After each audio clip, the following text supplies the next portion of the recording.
Bonjour à tous et bienvenue dans cette nouvelle vidéo YouTube, j'espère que vous allez bien.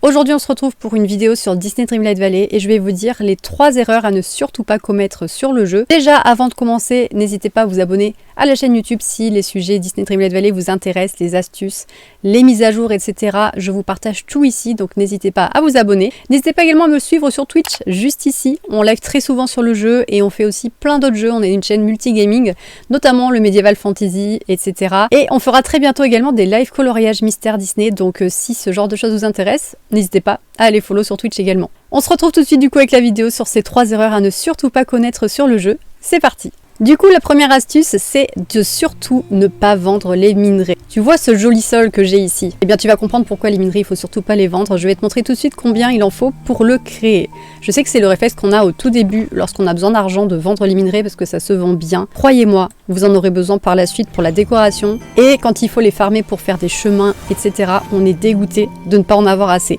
Je vous montre donc combien coûte ce magnifique chemin. Et vous voyez qu'il faut de la tourmaline et des aigues marines pour en faire. Ça, on en fait par 4 à chaque fois. Et là, par exemple, j'ai de quoi en fait faire 44. Donc ça va en soi, mais c'est parce que je stocke mes pierres. Si je n'avais pas de pierres en stock, clairement, j'aurais dû farmer et ça, c'est très très long. J'en profite par la même occasion pour vous montrer mon classement des pierres. Ce que je fais du coup, c'est que je mets 2 sortes de pierres par coffre. Je prends des grands coffres et je les stocke comme ça, voilà, en les organisant en fonction des coffres. Mais je trouve ça très très simple, très très clair comme ça et ça permet de les stocker énormément. J'ai de la marge et comme je fais souvent des routines de farm tout simplement, eh bien je stocke au fur et à mesure et je ne vends surtout rien. C'est hyper important, croyez-moi. Le deuxième conseil va s'appliquer plutôt aux gens qui jouent sur Switch et il va être tout simplement de ne surtout pas time traveler. Qu'est-ce que c'est le time travel? C'est quelque chose qui est assez courant notamment quand on joue à ce petit jeu-ci que je vous montre à l'écran, Animal Crossing, n'est-ce pas? C'est le principe tout simplement d'aller modifier la date du jour dans les paramètres de la console. Voilà, donc c'est quand on fait ça,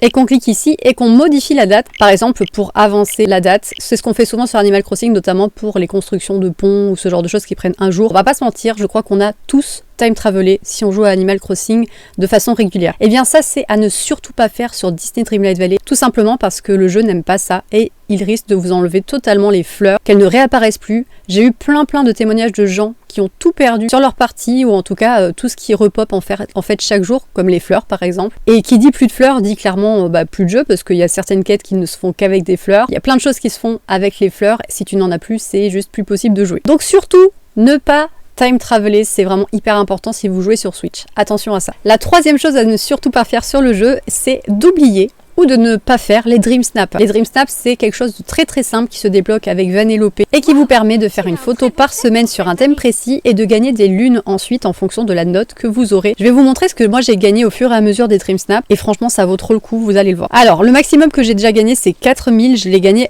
plusieurs fois. Donc là vous voyez j'avais gagné 4000, bon là 900 un petit peu moins, 4000 à nouveau, 1500, 1500 encore. Vous voyez que ça c'est toutes les semaines donc c'est quand même hyper intéressant. 1500, 1200, 1500 également, 900, 4000, 4000, 2500, voilà, ça varie en fonction des notes évidemment, mais comme vous pouvez le voir de semaine en semaine, ça permet quand même de vachement monter les pierres de lune et je vais vous montrer combien j'en ai actuellement parce que j'en ai quand même pas mal. J'en ai 14 070 et ça c'est clairement grâce au Dream Snap, donc vraiment faites-les, c'est hyper important. J'espère que cette vidéo vous a plu, vous aura appris des choses. N'hésitez pas à me dire dans les commentaires si c'est des choses que vous connaissiez, si c'est des erreurs que vous faisiez ou que vous avez faites avant. Si la vidéo vous a plu, n'hésitez pas à lâcher un petit like et à vous abonner à la chaîne pour ne pas manquer les futurs contenus sur Disney Dreamlight Valley. Allez, je vous fais plein de bisous et je vous dis à très vite pour la prochaine vidéo. À bientôt!